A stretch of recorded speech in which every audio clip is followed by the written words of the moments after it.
من اللهیاری ام. بفرما. سلام علیکم، خسته نباشید جناب آقای اللهیاری. علیکم السلام بزرگوار، صحبت کنید. من برای مسئله عرفان. صدای تلویزیون پایین کنید تا حواستان پرت نشه، چون تلویزیون تأخیر داره. صدای مرا فقط از تلفن بشنوید. بله. من درباره عرفان میخواستم صحبت کنم.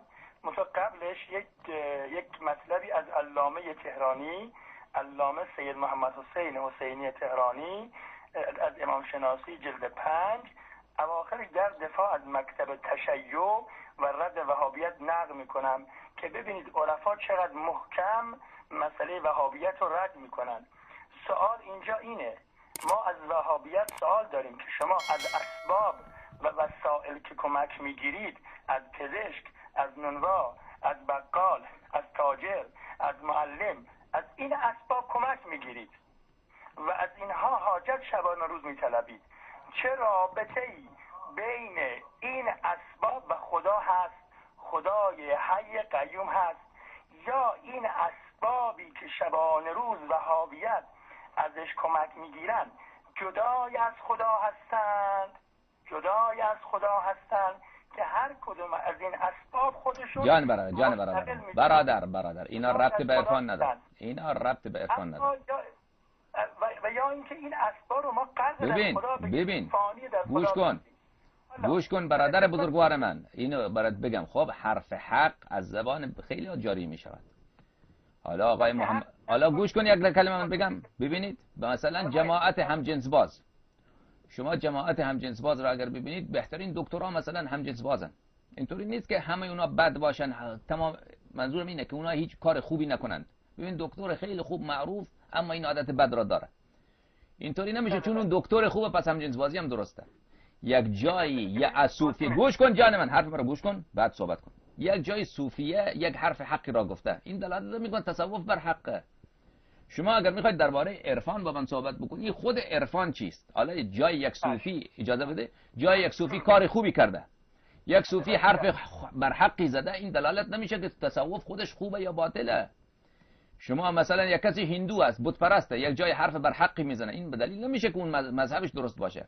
شما بر خود تصوف، بر خود اون چیزی که شما عرفان مینامید، خود اون یا حق یا باطل، روی اون صحبت بکنید. حالا یا عارف یک جای حرف خوب گفته، ما منکر نیستیم. صوفیه اجازه بده صوفیه حرفای خوب زیاد دارن، اینطوری نیست تمام حرفاشون باطل باشه. مثلا همون طوری که بودایی ها خیلی حرفای محکم، حرفای خوب خیلی زیاد دارن. آقا گوش کن یه لحظه، حرف من تمام بشه، حرف من رو گوش کن با حوصله. و بودایی ها اینطوری نیست که تمام حرفاش باطل باشه، حرفای خوب خیلی زیاد دارن. اما اینطوری و عموما اینطوریه که حرفای خوب اینها زینته، برای گول زدنه، تا اون شما رو گمراه بسازه و بیدین بسازه. تصوف خودش معتقداتش آیا از اهل بیت علیهم السلام گرفته شده یا نه از اهل بیت علیهم السلام گرفته نشده، خود این را باید بررسی بکنیم، نه اینی که جا حرفای خوبی زده یا حرفای بدی زده. حالا صحبت کن، چی میخوای بگی؟ ببینید رکن عرفان وحدت وجود و توحیده. من از جناب عالی سوال دارم، در قرآن کریم تمام صفات پروردگار به نحو حصر اومده. کتاب تفسیر آیه نور علامه سید محمد حسین حسینی تهرانی 2 دلیل قاطع در وحدت وجود آورده. علت عمده مخالفت با عرفان مسئله توحید و وحدت وجوده. سوالم از شما بزرگوار اینه، چرا در قرآن کریم تمام صفات خدا به نحو حصر هو الحی هو القیوم؟ شما اجازه بده قبل از این که من با شما صحبت کنم، اجازه بدی برای شما خودت چقدر سواد داری؟ اول به من بگو چی خواندی در عرفان؟ چی خواندی؟ تخصصم عرفان فلسفه. چی مثلا شما روحانی هستی؟ چی کاره هستی؟ داشتی بفرمایید. حالا من بدانم شما روحانی هستی، تخصص داری، چگونه تخصص داری؟ بله مثل شما همکار هست. حالا برادر بزرگوار ایشان میگوید که ما از اساس اشکال شما بر عرفان توحید جانم، ما موحد هستیم. اینطوری نیست که ما بفرما. اجازه میدید؟ بفرما. بحثم سر اینه که توحید تفسیرهای مختلفی داره. اون توحیدی که عرفا قائلند بهش میگن وحدت وجود، تو الله شناسی مرحوم علامه تهرانی سجل اومده، تو توحید علمی و عینیشون مفصل اومده. در مسئله وحدت وجود میگن اونی که در عالم همه جا رو پر کرده و تمام موجودات آینه او هستن پروردگاره. اسم اینه گذاشته وحدت وجود. حتی اومدن حرف این بزرگان رو اشتباه گرفتن، گفتن عرفا میگن سگ خداست، خر خداست، چوب خداست. برای اینجوری نیست. منو عرض میکنم ما اصلا کاری به عرفا نداریم. ما این قرآن قبوله و اون خط مشترک بین ما و شما بزرگوار قرآنه. قرآن از دو منظر در توحیدی که موافق رأی عرفاست وارد شده. یک، در تمام قرآن صفات پروردگار به نحو حصره. الله هو الولی، حصر ضمیر فصل. در سوره فاطر یا ایها الناس انتم الفقراء الی الله والله هو الغنی الحمید. در آیت الکرسی الله لا اله الا هو، اصل اول، ای حی، الحی خبر دوم، القیوم، اینا همه حصره. زنده فقط خداست، قیوم فقط خداست، معبود فقط خداست، غنی فقط خداست. این همون وحدت وجوده. این یک دلیل. پس دلیل اول از قرآن این شد که تمام صفات خداوند به نحو حصر. حالا جواب بدم، لا اضافیه. حالا جواب بدم این حرفتون، این مقدار جواب بدم یا نه؟ پس من جنبندی کنم جواب سوال. جواب بفرمایید. هر من این خدمت استاد بزرگوار آیه اللهیاری اینه، در قرآن تمام صفات به نحو حصر این است و جزئی نیست، حصر حقیقی قرار داده شده. الله هو الغنی الحمید من معنی کنم برای شنوندگان بدونن. معنیش اینه الله علم شده برای ذات دارای تمام کمالات، ذات مستجمع جمیع صفات.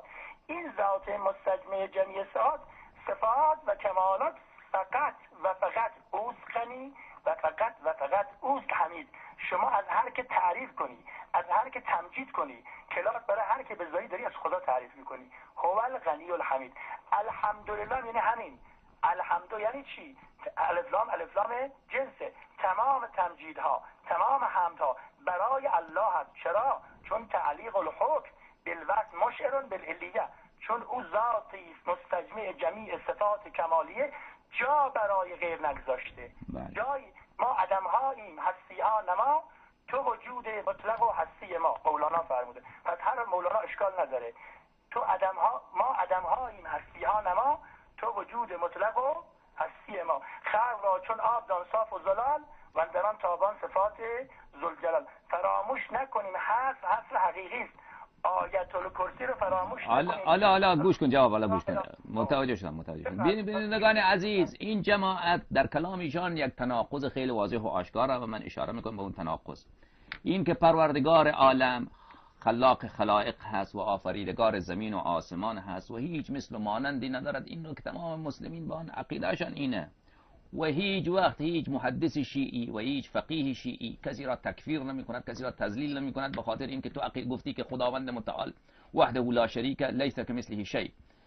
صفات خداوند متعال منحصر در ذات او هست و پروردگار عالم شریکی ندارد، شبیهی ندارد، مثلی ندارد. اینو که به خاطر اینکه کسی نه عرفا را نه صوفیان را کسی را تکفیر کرده. جان برادر، در کلام شما تناقض واضح و روشن اینه که شما میگید که حالا گوش کنید در اول کلام گفتید که وحدت وجود اینه که پروردگار عالم خالق زمین و آسمان و زمین و آسمان بله آینه پروردگار عالم، یعنی آثار او هست، دلالت بر ذات او دارد. این کلام کاملا درسته. حالا عین کلمات شما را من دقیقا یادم نیامده، اون چیزی که در اول گفتید کاملا درسته. و اگر عقیده جماعت صوفیه همین باشد، اصلا تکفیر اونا کار اشتباهه، چون عقیده ما همینه که خداوند متعال وحده لا شریک له، خداوند متعال لیس کمثله شیء، خداوند متعال آفریدگار زمین و آسمان، بقیه مردم همگی محتاج به او و آثار او و آفریده های او و مخلوقات او. آن چیزی که شما جماعت میگویید که در آخر شعر مولوی را خواندی و آن چیز که ما عدم هاییم هستین و فرد دومش چی بود؟ تو وجود مطلق چی بود؟ ما عدم هاییم هستیان ما، تو وجود مطلق و هستی ما. تو وجود مطلق و هستی ما. صبر کن. تو وجود مطلق و هستی. آفرین. عجب در خودت در دام انداختی. جان برای گوش کن.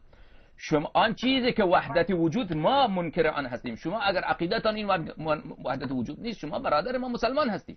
اگر نه عقیده شما اون چیزی است که مولوی گفته، شما از دین اسلام خارجی. دلیلش چی؟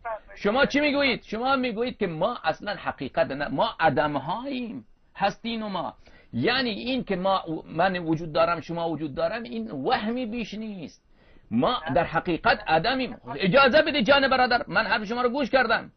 ما وحدت وجود به این معنا که خداوند متعال واحد لا شریک است و بقیه را آفریده، اما اینا وجود دارن، من وجود دارم شما وجود دارید، اما این وجود ما بس وابسته به پروردگار عالم و محتاج به پروردگار عالم، هم در حدوث و هم در بقا هست. این رو ما قبول داریم، این منکرش کسی نیست، کسی که منکر این باشه کافره. اما شما اون چیزی که میگوی، اون وحدت وجودی که شما در آخر کلام آوردی و اون وحدت وجودی که ما آورده انکار ما هست، که شما میگید که در عالم حقیقتا هیچ کسی وجود نداره، فقط الله تبارک و تعالی وجود داره، دیگر کسی وجود نداره، بقیه همگی اوهام هستن. اون حرفی که آقای خمینی میگوید در کتاب مصباح الانس و شرح مصباح الانس و بقیه آثار خودش و در نامه‌اش به پسرش ظاهرا آقای احمد خمینی که میگوید که بله مثال خداوند متعال و مثال عالم مثال موج است و آب موج، آب روی مثال آب است و موج، مثال بحر است و موج. بحر دریا و موج دوتا نیستن، این خود دریا هست که به صورت موج ظاهر شده و الا همون دریا هست و این موج از خودش وجودی نداره، وجود اون منفصل فقط در نظر می آید و یک وهم است و خیالی بیش نیست. شما هم همون شعر جناب مولوی را که خواندید، ما عدم هاییم و هستیم و ما تو. اجازه بدید حرف من تمام بشه، حرف من کم مانده جناب. ما عدم هاییم و هستیم و ما تو وجود مطلق و هستی ما، یعنی ما اجازه بده جان برادر، اجازه بده حرف من تمام بشه، اون وقت انکار بکن، اون وقت هر چی خواستی رد بکن. خب اجازه کامل صحبت کنیم. من خب هر ساکت شو دیگر جان من، دیگر صحبت حرف من نپر تا به هر لحظه من بگم که اجازه بده. ما عدم هاییم، یعنی ما وجود نداریم، این وهمی بیش نیست. وجود من، وجود کوه، وجود شجر، وجود حجر، اینا وهمی بیش نیست و آنچه هست پروردگار عالم هست و غیر از او همه. یعنی در حقیقت این چیزهایی که شما میبینید اینها ما عدم هاییم و هستیم و ما تو وجود مطلق و هستی ما خدا هست. این پیرهن، این گردن، این استکان، این کامپیوتر، این همینا خداوند متعال هست و این را ما از روی این نمیگیم که ما حرف عرفا را نفهمیدیم. شما الان برمیگردید تهمت میزنید که نه شما بی سوادی، حرف ایشان را نفهمیدی، حرفشان عمیق معنای دیگری داره شما نفهمید. جان برادر، الان وقت آن نیست که ما پیرامون این بحث مفصل بکنیم و الا در کلمات عرفا تصریحات غیر قابل تأویل خیلی زیاده که مقصود آنها همینه که من گفتم، که اونها همه چیز را خدا میدانند و غیر از خدا برای چیزی وجودی قائل نیستن، نه وجود به نحو مخلوقی، نه وجود غیر آن.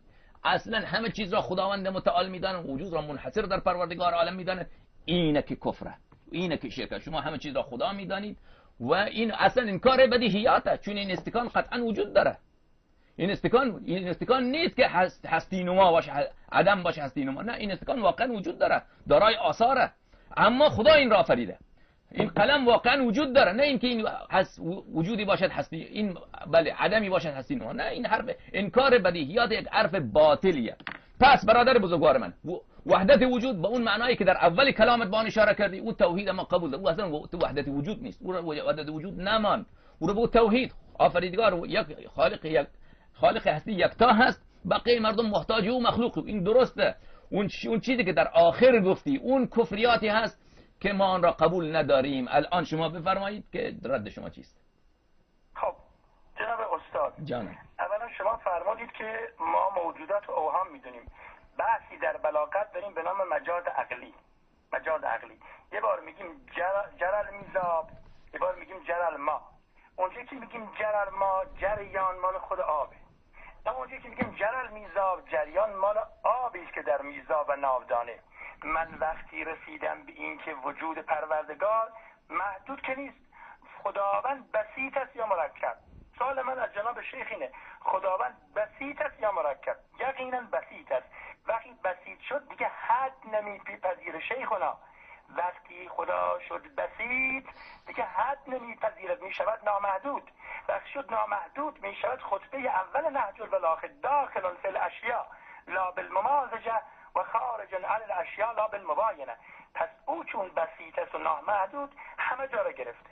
اما منظور از این بحث ما انکار وجود موجودات نیست شیخنا العزیز، از باب جرل میزابه. به چه معنا؟ وقتی میگیم زیدون موجودون، السماء موجودون، الارض موجودتون، یعنی از زیدون موجودون به وجود الحق، السماء موجود به وجود الحق، الارض موجودة به وجود الحق. از نوع جرالمیزابه، از بدیهیات عرفان فلسفه است. شما میتونید کتاب الله شناسی مرحوم علامه تهرانی در 3 جلد شیخنا برید اینو کلمه به کلمه مطالعه کنید، توحید علمی و ایشونو برید مطالعه بکنید. وقتی ما میگیم او همه جا را فرا گرفته، منظورمون نفی وجود از موجود نیست، میگیم استناد وجود به ما سوی الله از باب مجاز عقلی است. به چه معنا؟ زیدون موجودون، بله، ولی به وجود الحق.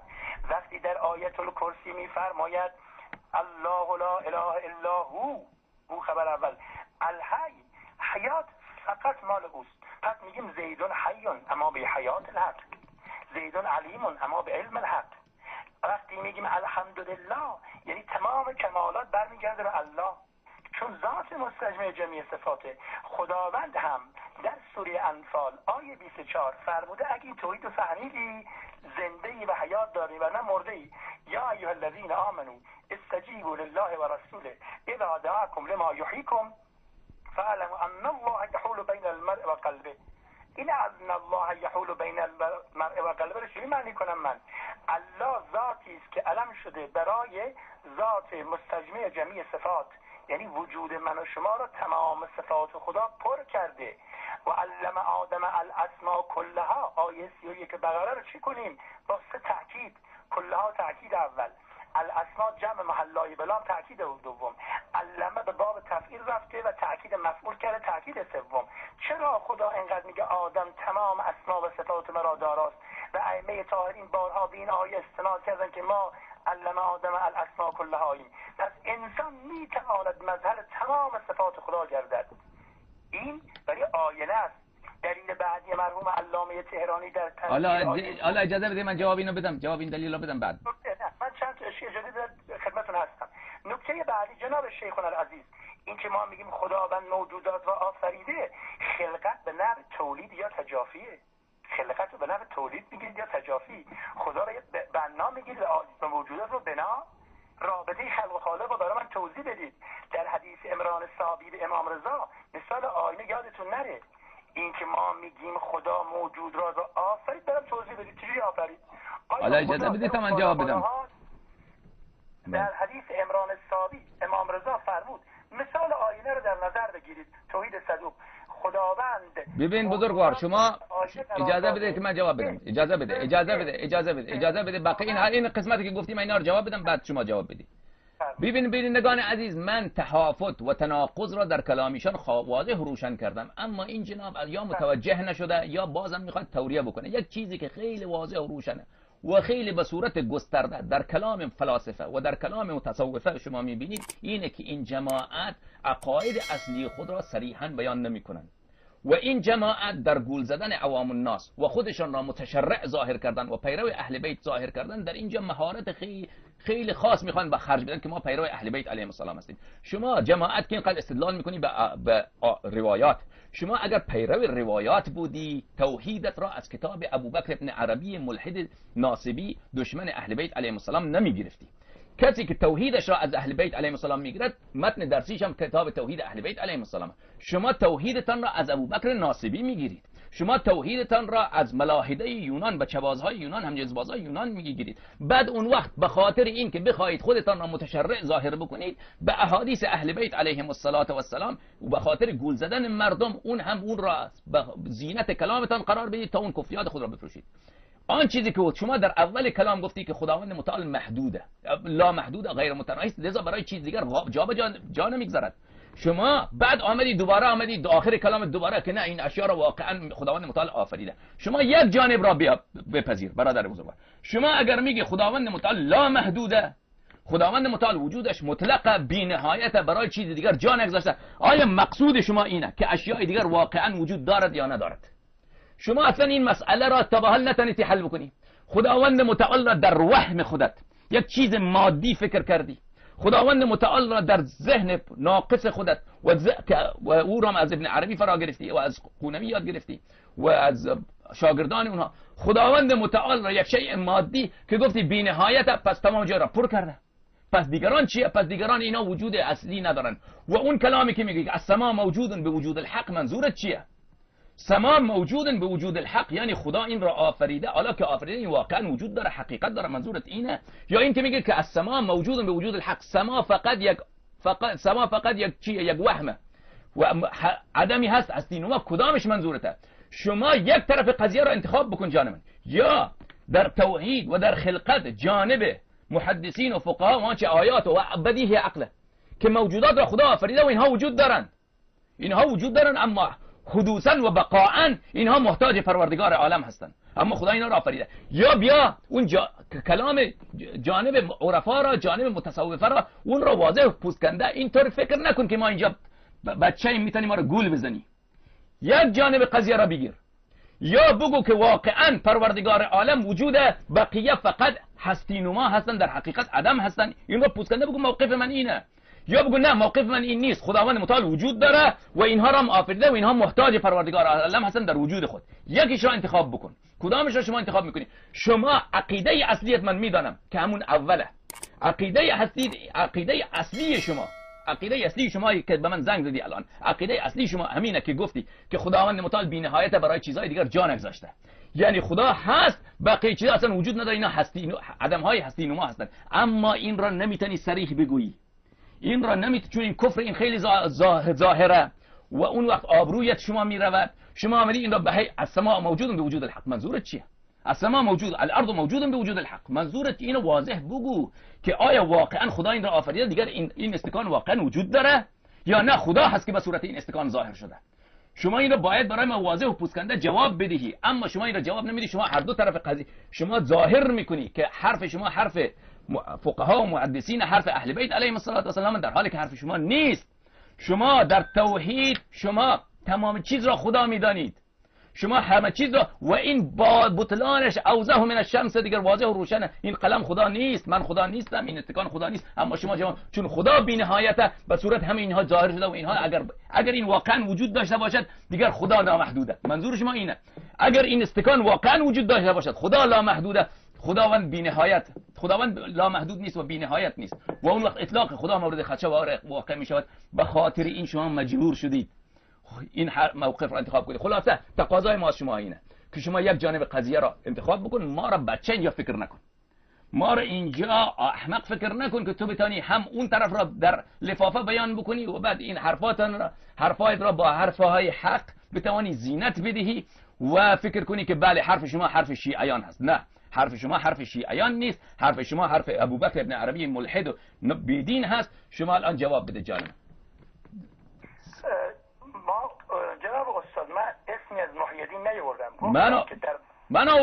من آوردم چون من میدونم شما توحید خود را از او گرفتید دیگه. اجازه بدید آقا جون، در بحث جدل احسن نقطه مشترک لازم داریم. من فعلا به شخص کار ندارم. اعرف الحق تعرف اهله. آقا جون معیار من شما قرآن، اول از قرآن منو قانع کن. معیار من شما نهج البلاغه، شخصو پاک کن آقا جون. ببینید شما خود اول نهج البلاغه چی میگید؟ داخلون فی الاشیاء لا بالممازجه و خارجون عن الاشیاء لا بالمباینه. اینا رو برای مردم توضیح بدید. کل ظاهر غیر ظاهر و کل باطن غیر باطن. یعنی چی؟ اول دین معرفته و کمال معرفت تصدیق و کمال تصدیق الاخلاص له و کمال الاخلاص نفی صفات ان لشهادت کل موصوف انه غیر صفه و کل صفت انه غیر موصوف. به من بگید جناب شیخ یعنی چی در نهج البلاغه؟ شما اول سوال مرا جواب بده، من سوال شما جواب میدم. شما از این دو قضیه که من برای شما بیان کردم به تفصیل بیان کردم، یکیشو انتخاب بکن، من جواب نهج البلاغه را من میدم. من جواب نهج البلاغه روی چشمان من جواب نهج البلاغه را میدم، اون خطبه را بیان میکنم. شما بگو شما از این دو قضیه کدامش را قبول دارید؟ کدام دو قضیه؟ من گفتم دیگه، من در قصابت کردم، شما میگید کدام دو قضیه؟ من قرآن و نهج البلاغه و روایت اهل بیت بیش از کار ندارم. شما ببین، نه امیرالمومنین اصلا صوفی بود، نه اهل بیت علیهم السلام. شما خودتان به دروغ چسباندید به نهج البلاغه. شما این توحیدتان را، این حرفا را همه‌ایش از ابن عربی گرفتید. الان شما به من جواب بدید از این دو قضیه که من بیان کردم شما کدامش قبول دارید؟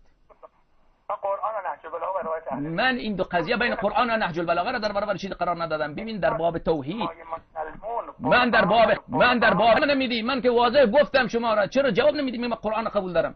شما از این دو قضیه در باب پروردگار عالم، توحید پروردگار عالم، وحدت وجود، کدامش قبول دارید؟ جان اجازه یا جواب گوش بدید. نه جواب مرا باید بدی بزرگوار. شما این ببینید، شما فرمودی که ببین اگر یادت رفته که من چی گفتم، دو قضیه کدامشه دوباره توضیح بدم. اجازه من حرف تمام بشه، بذار کلام تمام بشه. من به عنوان یه شخص میام قرآن و نهج البلاغه و روایت اهل بیت ملاک میگیرم، اون استنباطی که از توحید دارم به تصوف خورد میگم تصوف حق، به فقها خورد میگم فقها حقن، به متکلمین خورد میگم متکلمین حقن. در اون حدیث مشهور امیرالمومنین حارث اعور همدانی اعرف الحق تعرف اهله، ما برهانم لمی شیخنا العزیز نه انی، لمی فکر کنی نه انی. من میام بر اساس قرآن و روایات سیری و معصومین در توحید، کتاب توحید صدوق. ببین بزرگوار شما اگر میخواید از عرفان و تصوف نمایندگی بکنید، شخص شما اصلا مهم نیست. شما شخصا بگید که من پیرو نهج البلاغه و قرآنم، من به شخص شما کار ندارم. این تصوفی که امروز در حوزه ها تدریس می شود، شما میخواید از اون دفاع بکنید. ببین شما وقتی که یک مذهب دفاع میکنید باید از اون مذهب دفاع بکنید، نه اینکه به یک چیز دیگر خود وانمود بکنید. شما مذهبی که امروز به نام تصوف در حوزه های ما تدریس می شود، توحیدش از قرآن و نهج البلاغه نمیگیرند، توحیدشان از مصنفات ابن عربی و ابوبکر ابن عربی ناصبی میگیرند. چرا اینو منکر شدی شما؟ حالا شما ول کن. شما هر کس مدعیه که من از قرآن میگیرم. کیست که مدعی نیست در بین فرق اسلامی که عقیدهش از قرآن نمیگیره؟ این برای شما نفعی نداره برادر بزرگوار من. شما اون سوال مرا جواب بده که در ببین دوستان عزیز، من چند بار از ایشان پرسیدم، حداقل 3-4 مرتبه پرسیدم، بار دیگر به ایشان میگم که شما در وحدت وجود کدام طرف قضیه را اخذ میکنید؟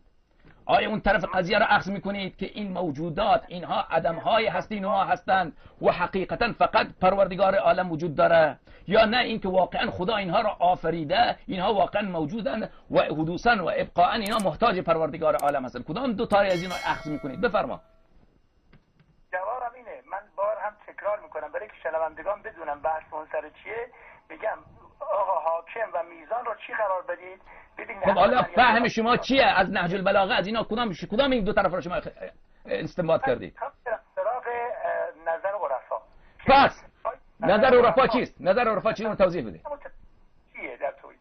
من نظرم اینه که ما قبل از هر بحثی باید کلمات رو باز کنیم. دوستان ایشان جواب نمیده این سوال را. این موقف این جماعت دورو هستند، این جماعت عقاید اصلی خود را پنهان میکنند. این را بدانید، این از سابق علمای شیعه گفته، این جماعت عقاید اصلی خود را این نمیتواند بگوید. اون نظر عرفا چیه که شما گفتید نظر عرفا رو من قبول، اون رو برای من توضیح بده. دو طرف قضیه رو من واضح آیا واقعا خداوند متعال مطلق بی نهایت برای چیز دیگر جان نگذاشته و این استکان حقیقتا عدمی هست، هستی نما و حقیقت در خداوند متعال اینجا هست، یا واقعا اینها را خدا آفریده و اینها واقعا وجود دارند و اینها بقاء و حدوثا محتاج پروردگار عالم هستند؟ یکی از این دو را برای من انتخاب بکن تا من با شما بفهمم موقف شما چیست. جزاکم الله خیر. آقا جون بحث علمی منطقی مقدمات میخواد، من اینطوری وسطش برم بگم که اجازه من حرفامو بزنم باز صغرا کبرا نتیجه. خیلی خوب، شما صغرا و کبرا را که چیدید بعد جواب مرا میدید؟ خب بله جواب. بسیار خوب، صغرا و کبرا رو بچین آخرش جواب مرا بده. چشم. مهمترین مسئله در بحث ربط بین خلق و خالق. ما قبل از هر چیزی باید ببینیم چجوری خداوند این موجودات رو خلق کرده. آیا خلقت به نحو تولید و تجافیه؟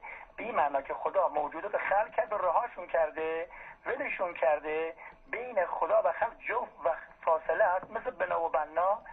یا نه، خلقت به نحو تجلیه که پروفسور هنری کوربن بعد از 50 سال تحقیق در ادیان توسط علامه طباطبایی شیعه شدن. تو جلد 18 امام شناسی علامه تهرانی هست و فرمودن جهان چاره جز قبول امام زمان و تشیع ندارد. ایشون به علامه طباطبایی گفته بودن که اگه کلمه تجلی برای اروپا آمریکا روشن بشه همه شیعه میشن. خلقت آقا جون به نحو تجلیه. در نهج البلاغه فرمود الحمدلله المتجلی لخلقی بخلقی، چون اگر به نحو تولید یا تجافی باشه رابطه بین خلق و خالق قطع میشه. رابطه بین خلق و خالق قطع میشه. حاج آقای علایی جمله قشنگی فرمودن، موجودات نیاز به خدا دارن حدوثا و بقاء. چطوری نیاز دارن؟ چطوری؟ اگر ما مثال میزنیم دقت کنیم در مسائل مادی مثال میزنیم، همیشه فرمودن بزرگان المثال یقرب من جهت و یبعد من جهات. اگر من گفتم زیدون کل اسد شجاعت منظورمه، یال و کوپال نیست. وجه شبه رو بگیریم. ببین خلقت به نحو تجاوی و تولید نیست که خدا ربطی به خلق نداشته باشه، به نحو تجلیه. به چه معنا؟ یعنی لحظه به لحظه، دم به دم و آن به آن موجودات در اصل ذاتشون ذاتن و در صفاتشون و در افعالشون به او محتاجن. این میشه توحید. برید دقت کنید، موجودات در اصل وجود و صفات وجودیشون و افعال وجودیشون که میشه توحید ذاتی، صفاتی، افعالی، محتاج او هستند و سر سوزنی از خود استدلال ندارند. این میشه وحدت وجود. این چه اشکالی داره؟ پس بنابراین الان شما از این دو طرف قضیه یکیش انتخاب بکن جان برادر. شما این مقدمات رو چیدی، آخر سوال منم جواب بده که شما کدامش رو قبول داری. چرا واضح پوست کندن نمیگی؟ چون عقیده شما کفره، چون نمیتونی بگی، چون میترسی. من میدونم که چرا جواب نمیدی. حالا من اینایی که گفتی که خداوند تجلی کرده یا تجافی کرده، من اینا همیشه جوابش میدم. اما شما اون چیزی را که به من وعده دادی، گفتی من صغرا کبرا میچینم بعد جواب میدم، خب جواب بده. دیگه من تمام نشده هستم. بذار من وقتی تمام کنم چشم. خب تمام بکن دیگه. چقدر میخوای صحبت کنی؟ فلسفه از چیز ساده نیست. شما به دو دقیقه رو تکفیر میکنی. این سالا با درس بخونید. شما فوق تخصص رو به 5 دقیقه میگیری؟ حالا شما که اینقدر تخصص داری اینو توضیح بده. چقدر وقت احتیاج داری که اینو توضیح بدی جانم؟ شما به من بگو. شما چقدر وقت داری که صغرا کبرا بچینی بعد این سوال مرا جواب بدی؟ من میدونم که همه این عوام فریبیه. همه این عوام فریبیه. این تجلی گفتی، تجافی گفتی، اینها جواب دادن اینا برای من در 2 دقیقه جواب میدم. من در 2 کلمه اینا رو جواب میدم. اما شما اینا همش عوام فریبیه چون نمیخوان سوال اصلی رو جواب بدی. خب حالا شما چند دقیقه احتیاج داری که به اون برسی؟ 5 دقیقه مال شماست. بعد سوال مرا جواب بده. بفرمایید. 5 دقیقه من ساکتم. بفرمایید. الان خلقت به معنی تجلی شد، یعنی دم به دم موجودات در ذاتشون و صفاتشون و افعالشون به او محتاجن. این شد خلقت. به نحو تولید و تجافی نیست. این یه مسئله خیلی مهمیه.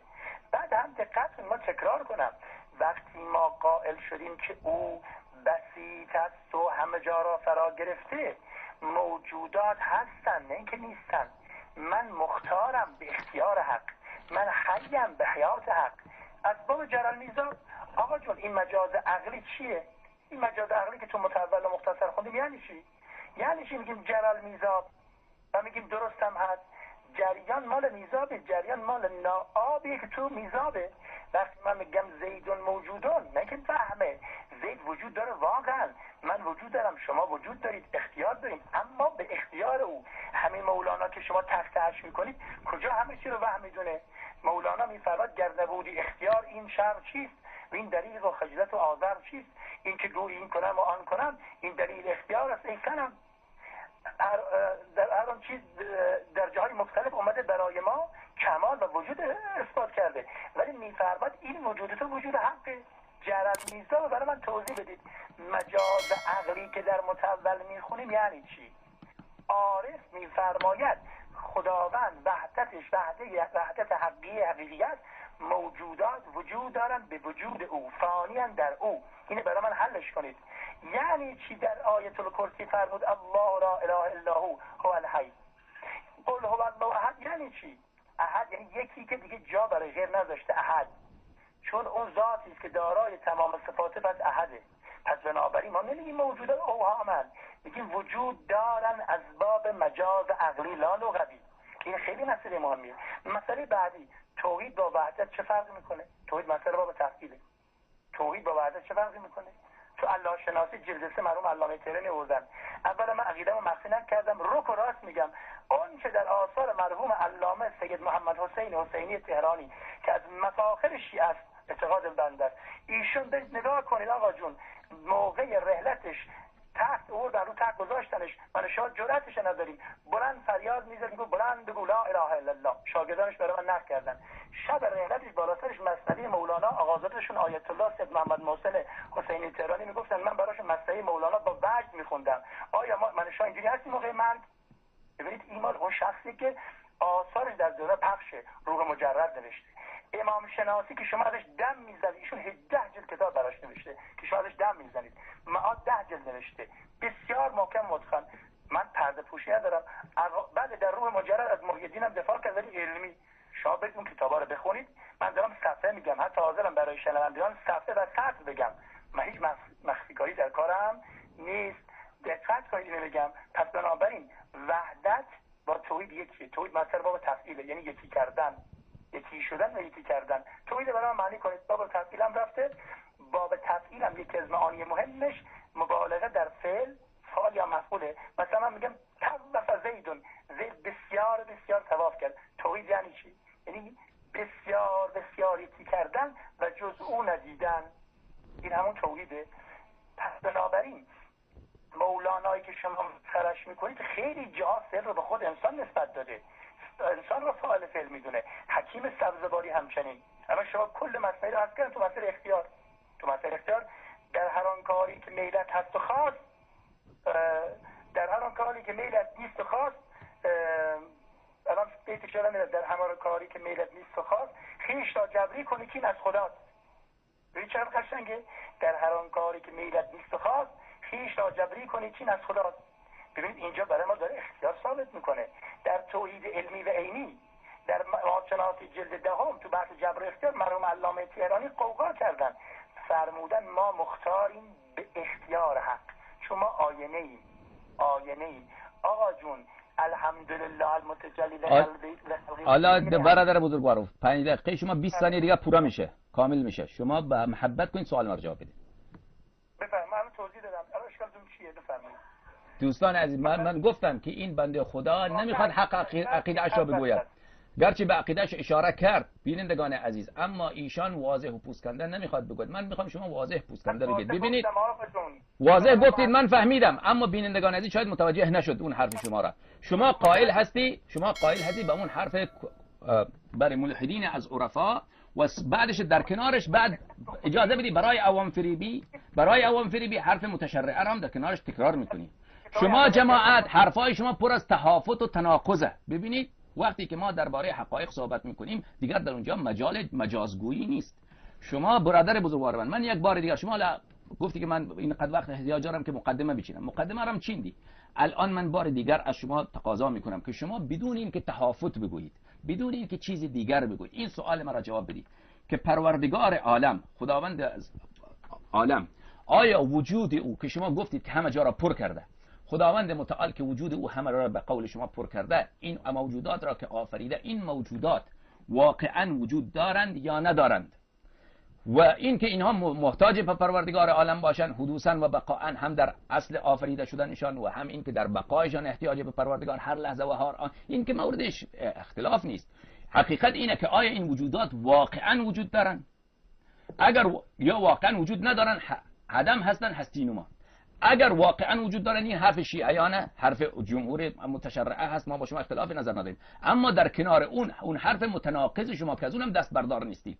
ببینید شما میگید که مولوی در یک جا گفته که بله وجودها را قبول کرده که اینها اشیاء قبول داره و دارای آثار هست. ما منکر نیستیم که مولوی گفت حرفای متناقض میزنه. شما جماعت کار شما حرفای متناقضه.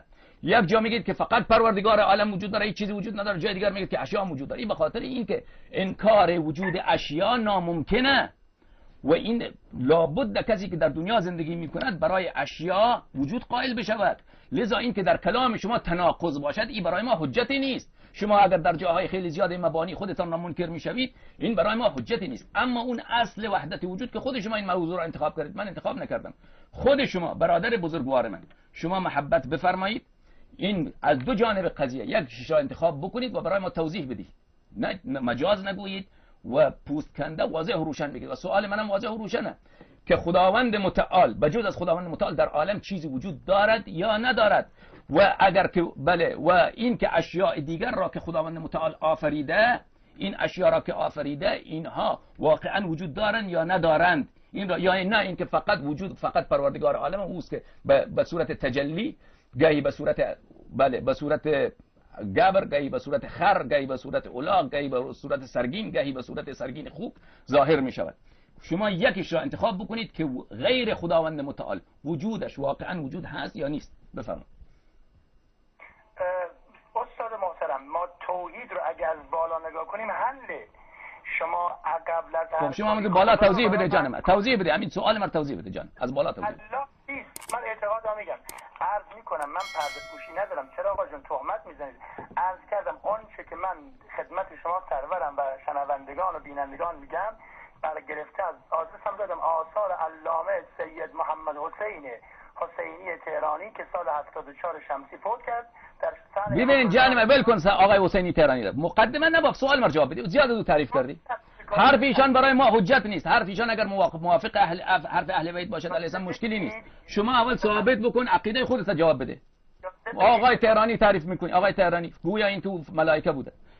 کسی که در آخر الان گفت در آخر وقتش برایشان مولوی رومی با وجد میخواندم آیا شما هستید که وقت مردنتان چنین باشه؟ خدا نکنه وقت مردن من کسی برای من کتابای کفر بخونن، برای من وقت مردن من قرآن بخونن، زیارت عاشورا بخونن، مولوی بخونن براش. حالا بخوان بگو جواب سوال چیه؟ عجب افتضاحی. شما اصلا عقل نداری از کسی بخوای تعریف بکنی. تعریف همینه که وقت مردنش برایش مولوی میخوندن. در قرآن داریم یکی از صفات اولیا اشتیاق به مرگ. من نمیدونم کسی که وقت مردنش ببین بجای اینکه براش قرآن بخونن، سوره یاسین بخونن، زیارت عاشورا بخونن، برای کفریات معاویه و تعریف عثمان بخونن، این فضیلت او امینه. خاطی از آقای حسینی تهرانی شما تعریف بکنی. آقای عزیز شیخ با چی فرموده؟ من نمیگویم که آن عالی جناب هست. آره حالا شما الان ول کنین. سوال جواب بده. اون سوالی که من پرسیدم من ساکت میشم شما جواب بده. بعضی راموزل معنوی مولوی هست قرآنی به خط پهلوی. اما جواب سوال بفرمایید. جواب سوال من عرض میکنم موجودات هستن شیخنا، شما این مجاز عقلی رو برای من حل نکردی، تجلی رو برای من حل نکردی. آقا جون ما در منطق دوتامون خوندیم، منطق مشترک زبان ماست. بعضی چیزا تصورش مشکل، تصدیقش بدیهیه. جانم شما منظورت از تجلی چیه که خدا تجلی کرده؟ شما به من بگو خدا تجلی کرده منظورت چیه تا من بگویم جواب بدم. شما استفاده میکنی یک کلمه را. شما یعنی خدا تجلی کرده، خدا به صورت این استکان تجلی کرده ظاهر شده. منظورت اینه دیگه. از بالا قضیه دارم عرض میکنم. از بالا قبول کن برو. از بالا نگاه میکنم. این بغجز از تناقض گویی تا آخرا سوال من جواب نمیده چون عقیده اصلیشون نمیتونه بگوید. خودگویی و چون خودش هم ته دلش میدونه که عقیدهش باطله. بله. خودگویی و خودخندی به بچه هنرمند. آره تو الان تو جواب بده مرد شو جواب بده. انکم تکاکاتم علیک تکاکوکم ملاذی جنت ففرغ و عنی. عیسی ابن عمر از الاغ شفداد تو متعول خوندیم. آقا اجازه بده. ما علیکم تکاکاتم علیک تکاکوکم ملاذی جنت ففرغ و عنی. آقا جون من دارم میگم الله یعنی چی؟ الله یعنی ذات مستجمع جمیع کمالات. وقتی ذاتی شد مستجمع جمیع کمالات، الله علم شد برای ذاتی که مستجمع جمیع کمالاته. خود به خود تکلیف موجودات چی میشه؟ شما بفرما. امیر رو واضح کن. امیر رو واضح. من میدونم که شما چی میگی اما شما در لفافه میگی چون نمیخوای که مردم حرفت بفهمن. بگو واضح بگو. خب وقتی الله شد ذاتی که مستجمع جمیع کمالاته دیگه هیچ کسی کمال نداره درسته؟ چی؟ دیگه کسی کمال نداره. منظورت اینه؟ کمال نداره. خب توضیح بده. آخر من نخواهم من توضیح بدم خودت توضیح بده. چی میخوای بگی؟ شد ذات مستجمع جمیع کمالات. از اون طرف این یک از اون طرف من و شما دقت کنید. من از امام شناسی جلد 5 بیارم. ول کن امام شناسی رو از خود بگو. از خود بگو به امام شناسی. گویا این که حجته. گویا این که بله از خود بگو. امام شناسی جلد 5. ببین امام شناسی آقای تهرانی را با امام شناسی من اینجا مقایسه بکن سخنرانی من را با ایشان. اگر سخنرانی من 100 مرتبه از اون عمیق‌تر نبود من این شبکه رو میبندم. آره تو نه یا اونا سخنرانی ایشان بروی ما بکش که ایشان سخنرانی در امام شناسی کرده. بحث‌های غدیر من را ببین، بحث‌های حدیث منزلت من را ببین، بحث‌های حدیث ثقلین من را ایشون رو ببین. اصلا زمین تا آسمان تفاوت داره. لذا اونا رو بر من نمیتونی ما رو بترسونی آقای حسینی تهرانی. با امام شناسی ایشون با امام شناسی ما بله الحمدلله عالم دیده که چقدر تفاوت در عمق مسئله اینجا تا بحثایشون زمین تا آسمانه. لذا اونا نمیتونن به عنوان حجت بر ما بکشی. الان شما بگو جواب سوال رو بده. شما نگاه به حرف نمودی واسه حرف من میپری. چرا واسه حرف من میپری؟ چون شما جواب نمیدی جان من. چون شما اذیت میکنی جواب نمیدی. من اجازه ببین آقا در امام شناسی جلد 5 در اون علامه الله ذاتی است که مستجمع جمیع کمالاته. وقتی او شد ذاتی که مستجمع جمیع کمالاته عقلاً میدونیم خود ما. وقتی من به خودم رجوع میکنم آیا الله یاری عزیز رجوع میکنه. در خودت حیات میبینی، در خودت قدرت میبینی، در خودت وجود میبینی. تکلیفی دو طرف رو روشن کنیم. تکرار کنم از یه طرف ما با الله مواجهیم، ذات دارای تمام کمالات. تمام علما گفتن الله علم شده برای ذات مستقیم جمعی کمالات. این یه طرف قضیه. از اون طرف به خودمون که رجوع میکنیم در شبانه روز، خودمون دارای صفات میبینیم، به فرمایش شما خودمون موجود میبینیم، حی میبینیم، قادر میبینیم. تکلیف چیه؟ پس خدا به تجلی کرده در ما، خدا در ما تجلی کرده. منظورت اینه؟ اگر بگیم که حالا تکلیف آیا ربط بین ما که الان هستیم و خدا چه نحوه؟ آیا تولیده که بگیم خدا ما رو خلق کرد و ولمون کرد دیگه به ما ارتباط نداره؟ این که میشه کفر. این که هر موجودی برای خودش مستقل میشه. نه نمیشه. اشتباه اینا هیچ کس نگفته. ببین شما بین تجلی و بین این که ببین شما ببین اینطوری نیست که فقط دایر مدار این دو امر باشه، اینها نقیضین باشه که حتما یکی از اینها باید صادق باشه. اینطوری نیست که یا تجلی یا تجافی. گوش کن ملا جان، گوش کن، الان من بهت توضیح میدم. این که اینطوری نیست که اگر تجلی نبود پس خداوند همگی را ول کرده، این شرک میشه. اینطوری نیست. خدا همگی را آفریده و واقعا آفریده و اینها وجودن و بقاءن، حدوثا و بقاءن محتاج پروردگار عالم هستن. حالا اینا چگونه انجام داده؟ اجازه بده. این رو چگونه انجام داده؟ ما که ندانیم هم مشکلی نیست. ما خدا انجام داده، آفریده. حالا چگونه آفریده؟ اینو اگر ندانیم هم ضرری نکردیم. اما این اما اون طرف شما که این میگید که اگر یا اینه که تجافی است، خدا آفریده و ول کرده، یا این که خداوند ظاهر شده به صورت. اینطوری نیست که یکی از این دو باید باشه. نه، صورت سوم هم هست. صورت سوم اینه که خداوند متعال آفریده و اینها رو واقعا آفریده و اینها بقاءن و ذاتن و حدوثا محتاج پروردگار عالم هستند. یعنی ذاتن و بقاءن محتاج پروردگار. توضیح بده. یعنی توضیح گوش میدم. یعنی هر وقتی که پروردگار عالم اگر پروردگار عالم نخواهد اینا منعدم میشه، از بین میرن. نه اینکه خدا در به صورت اینا ظاهر شده. این به این معنا نیست که خدا، شما میگید ببین شما حرفای شما همون حرف کفر وحدت وجوده. شما واضح نمیگید تا بینندگان نفهمن حرف شما رو. و الا میگید امین الان گفتی که خداوند ذاتی از مستجمع جمعی کمالات و منم کمال حیات دارم، کمال علم دارم، پس خدا در من ظاهر شده. منظورت همین بود. ای مرد زرنگ، ما میدانیم. اما گوش کن جوابت را. این که خداوند متعال آفریده و خداوند متعال اینها را در حدوث و در بقای اینها همه چیزها محتاج پروردگار عالم هستند. نه به این معنا که خدا تجلی کرده. نه، خدا تجلی نکرده. نه اینکه خدا به صورت وجود فلان عالم ظاهر شده. نه. اجازه بده شیخنا. ببینید من بحثم این بود از امام شناسی جلد 5 که آقا الله حل شد از بالا. الله که حل، مشکلی باش نداریم. ذات دارای تمام کمالات باش، هیچ مشکل نداریم. این طرف قضیه مشکلی که ماییم، این طرف قضیه مشکلی که موجودات چه رابطه‌ای با خدا دارن؟ شما سوال ما رو خلاصه جواب نمیدی جان من. شما بس حرف شما همینه. شما پوسکنده واضح روشن نمیگی. اما حرف شما اینه که خدا به صورت اشیا ظاهر شده. درسته؟ خدا به صورت اشیا ظاهر شده. حرف همینه دیگه. خدا مستجمع جمعی کمالاته. اما اینجا شما علم دارید. علم شما از کجا اومده؟ پس خدا به علم شما ظاهر شده دیگه. نمیذاری دیگه حرف من. آره دیگه.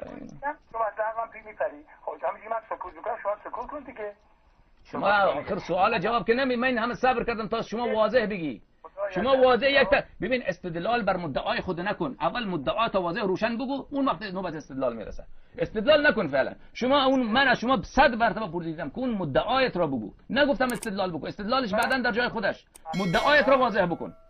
صغرا کبرا میخواد نه خب صغرا کبرا کردی جان من. صغرا کبرا زیاد چیدی. چون اون مدعای تو کفره. اون نمیتونی از زبان جاری بکنی. اون دائم مجبوری اون در پرده بگی. ای سرنگ. نه سکوت زیاد که تو جواب نمیدی دیگه جان برادر من میدونم. چرا چی ضرر کردی که توحیدت را از اهل بیت علیهم السلام بگیری؟ آره از بچه بازای یونان، از اون ابوبکر ابن عربی ناصبی، از اون رفتی یا گرفتی. بعد خودم اسم گذاشتی شیعه.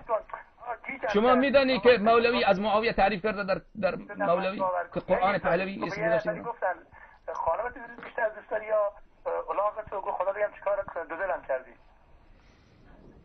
گیجم کردی دیگه. از اول گیج بودی، حرفای متناقض میزدی، الان میچینی. بفرما. چیکار کنی جان؟ رفت تهران باید دختر سوسول و مامانی ازدواج کنه. دختره گفت من زن نیستم، به شرطی که تا میتونی خرج جمع کنی. این امران هر چه خرج بود جمع کرده بود. بابا الان معلوم گیج میشه. حتما عارف بوده، اون عارف بالله بوده. نه اشتراک لفظ دائم رهزن است، اتحادی که دوم در تن است. آیا الان مردایی که بخندن. یک سوال، این سواش یک سوال. یه نفری میخواد از همه مشکلاتش فارغ شه، از همه مشکلاتش. بله. خب بندازه به دریا فارغ بشه. هر کاری که خانم سوار کشتی نشد یعنی چی؟ این یعنی این که برادر بزرگوار من، شما اگر زحمت نیست فردا شب پس فردا شب زنگ بزنید دیگر. حالا منم خسته شدم، من 4 ساعت اینجا نشستم. شما دیگر جواب نمیدی جان من. قصه سوسول شروع کردی، قصه دختر شروع کردی، اولاغ شروع کردی. بس جواب بده جان من. نه بازم بخندن. مومن دعاوه داره، مگه امیرالمومنین عمر داشت اعتراض کرد دعاوه داره؟ مگه تو نجوى شما میدونی این مولوی که ازش تعریف میکنی از عمر خیلی تعریف کرده تو نه ایمن تعریف کردم برادر. اون که بخاری هم کرده، ابن تیمیه هم از اهل بیت علیهم السلام تعریف کرده. اون ببین گوش کن، تعریف کردن از اهل بیت علیهم السلام تشیع را ثابت نمیکنه. براءت از دشمنان امیرالمومنین علیه السلام که تشیع را ثابت میکنه. تو آمدی مولوی که کتاب اون من اینجا سطراش نشان دادم بینندگان عزیز که معاویه را به عنوان خال المؤمنین تعریف کرده، عثمان و ابوبکر عمر را که بی حد و حساب، خالد بن ولید را بی حد و حساب تعریف کرده، شیعیان اهل بیت علیهم السلام عزاداری سید الشهدا علیه السلام را استهزا کرده. شما آمدی او را قرآن پهلوی درست کردی؟ تو شیعی تو به جای اینکه بگی که وقت مردن برام قرآن بخونید، زیارت حدیث کسا بخونید، زیارت عاشورا بخونید، میگه که مولوی را خوب برام بخونید، این کار خوبیه؟ شما بعد شیعه هستین؟ حقیقت قرآن رو تفسیر کرده برادر. حقیقت تهران، حقیقت قرآن تعریف و تمجید از ابوبکر و عمر و معاویه و خالد بن ولیده. یه سوال شما سال یک با 11 نفر قرار داری یا سال 11 با یه نفر؟ برادر بزرگوار من، خلاصه خدا شما را خیر بده. اگر سوال مرا جواب میدی در اون اصل مسئله من خدمت شما هستم. بفرما من ساکت، شما اصل مسئله را جواب بده. پوست کنده موقع استدلال بر مدعا نکن، مدعا را خودش بیان بکن بعد استدلال. بخندن بس ما خوش علمی بود یا ایالی گفتن بخندن. ببین من عرضم اینه الله که حل شد، ما طرف الله مشکل نداره. استدلال نکن جان من، استدلال نکن. شما اون مدعا را بیان بکن، پوست کنده بگو. آقا شیخ العزیز باید استدلال کرد. الله که مشکل باش نداریم، ذات دارای تمام کمالات یعنی چیزی که در عالم علم او یعنی حقیقتا علم خداست. منظورت اینه؟ قدرت حقیقتا قدرت خداست، حیات حقیقتا حیات خداست. درسته؟ همین داریم میگیم. آفرین. وجودم تمام وجود که در عالم حقیقتا وجود خداست. درسته؟ منظورم اینه؟ آقا گوش کنید، تمام وجود در عالم حقیقتا وجود خداست. امینه؟ نه امین الان گفتی دیگه، الان دوباره پشیمان شدی. نه کلیگویی نکن. امین الان گفتی تمام چیزی که در عالم علم حقیقتا علم خداست، چیزی که در عالم قدرت حقیقتا قدرت خداست، چیزی که در عالم وجود حقیقتا وجود خداست. امین الان اعتراف کردی، الان پشیمان شدی. مجمل و مفصل الموصول چیه؟ مجمل و بیان. بذار من بازش بکنم شما امین ببین، شما بارها گفتی که از جانب خدا قضیه حله، ذاتی از مستجمع جمیع کمالات. امینو باز بکن، امینو توضیح بده پیش کرده که مقصود چیست. مقصود تو عین کفره، مقصود تو عین شرک بالله است، اما نمیتونی اون رو واضح بگی چون اون وقت کفرت واضح میشه. بله اونو مجبوری که کنایه بگی و بپیچانی و بله. الان به علم حضوری شما علم داری یا نداری؟ قدرت داری یا نداری؟ حیات داری یا نداری؟ اراده داری یا نداری؟ خب این صفاتی که در تو هست چه رابطه با خدا داره؟ آفرین. اینا اراده خدا نیست، حیات خدا نیست، وجود خدا نیست. اینا من به علم حضوری علم دارم، قدرت دارم، اراده دارم، کراهت دارم و رضا دارم، غضب دارم. اینا از خدا نیست. خدا اینها را واقعا آفرید، اینا مال من است، اما بقاءً و وجوداً و حدوثاً اینها محتاج پروردگار عالم. مال خدا اینا حقیقتا مال خدا نیست که بگی این وجود مال خداست، این علم خداست. اینطوری نیست. همه منوال چیه؟ جان؟ نه تناقض. چرا تناقض باشه؟ خدا آفریده و خدا نگهدارنده اش است و اگر خدا بخواد منعدم می شود، معدوم می شود. اینطوری نیست که پس حتما مال خدا هست. نه پس حتما این وجود خداست. نه حیات داری میگه خدا نداره، پس کی داده؟ ها؟ کی داده؟ خدا به داده یا خودت داری؟ نه خدا داده، اما واقعا به من داده. واقعا خدا به من داده. شما میگید که نه این قدرت خداست، حیات خداست که در من ظاهر شده. اینطوری نیست. اینطوری نیست. بله تجلی به داده یا تجافی؟ نه تجلی نه تجافی، هیچ کدامش. خدا خلق کرده، از عدم خلق کرده و در حدوث و بقا محتاج خداوند متعال. پس شما علی فرموده الحمدلله المتجلی لخلقی بخلقه. المتجلی لخلقی بخلقه اون معنای دیگری دارد. اون به این معنا نیست که شما میگید خدا به صورت اشیا ظاهر شده. اون به معنای اینه که آثار حکمت و عظمت خداوند متعال در تمام اشیا خیلی زیاده که آدم با عقل خود با اونها با پروردگار عالم پی میبره. معناش اینه. شما اصلا نفهمیدی. از خودمون که نمیتونیم در بریم، باید تجربه بدیم، به لغت معنی کنیم. آره این از باب نصوص غیر قابل تعویل نیست که بله. شما گفتی من علم دارم، حیات دارم، قدرت دارم، اما خدا بهم نداده. بیا. من گفتم خدا به من نداده؟ من گفتم خدا به من نداده؟ ببین شما الان شما داری صحبت میکنی، این قدرت داری یا علم داری، این قدرت و علم خداوند متعال حقیقتا یا مجازا مال خداست؟ چرا جواب قطع کرد رفت دیگه. دوستان عزیز قضیه واضح و روشنه. این آقا آمده بود که از عرفان دفاع بکنه، ثابت شد برای شما. این جماعت ببینید اینها عقاید خودشان را پوست کندن نمیگویند. جماعت عرفا و فلاسفه عقاید اصلیشان را، اون عقاید تهدیگشان را که از کی گرفتن، از ابوبکر ابن عربی گرفتن و از یونانی ها گرفتن و از متصوفه گرفتن، اونا کفر محض. اون کفر، اون صریح و پوست کندن نمیگویند. اونا دیگر همیشه سعی میکنن که اون را در در مجازگویی و در این کفریات ها پیرهن شریعت بپوشانند، به تحویل مردم بدن. اما حقیقت امر اینه که این جماعت بینندگان محترم میگویند که بله خداوند متعال هست و دیگر هیچ چیزی وجود ندارد. بقیه همه اینها جلوه هستند، اینها حقیقتا یعنی عدم های هستی نما هستند اینها. بله همونطوری که خودش این شعر را خواند، بله ما این که شکر خداوند شعر اشعار زیاد حفظ نیستن. این بنده خدا شعر اینا، این جماعت صوفیه اینا شعر خیلی زیاد حفظ میکنن. شعرهای مولوی را این بنده خدا زیاد حفظ کرده. ما عدم هاییم و هستیم ما، تو وجود مطلق و هستی ما. خب منظورش همین بود که ذات مستجمع جمیع کمالات، کمال علم هست، کمال حیات هست، کمال قدرت هست. تمام کمالات از خداوند متعال، غیر از خداوند متعال هیچ کسی این کمالات را ندارد. این کمال علم در من است، قدرت در من است، نه، این خدا، قدرت خدا، کمال خداست که در من ظاهر شده. اینا حقیقتا بله این وجودم که هست، این وجودم حقیقتا مال خداوند متعال است که در من ظاهر شده. در اینها همش ظاهرا اوهام، حقیقت در عالم خداوند متعال. این استکان وجود این خدای متعال که به این صورت ظاهر شده این نیست.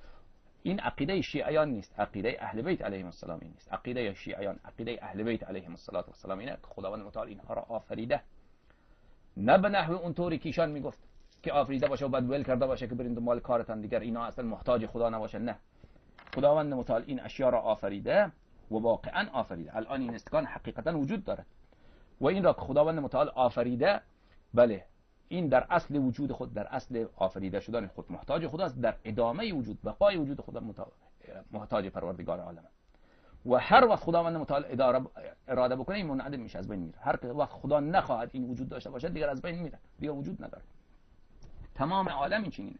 اما به این معنا نیست که اینها همش خدا هستن که خدا به این صورت ظاهر شده، خدا به این صورت ظاهر شده، خدا به اون صورت ظاهر شده، گبرم خدا هست. به خاطر همینه که ابن عربی میگوید که بله یک وقتی نشه بت پرستان را ملامت بکنی که چرا شما بت میپرستید. بت هم خدا هست، گاو هم خدا. اون که کسی گاو میپرسته اون هم خدا پرست، همه خدا پرست.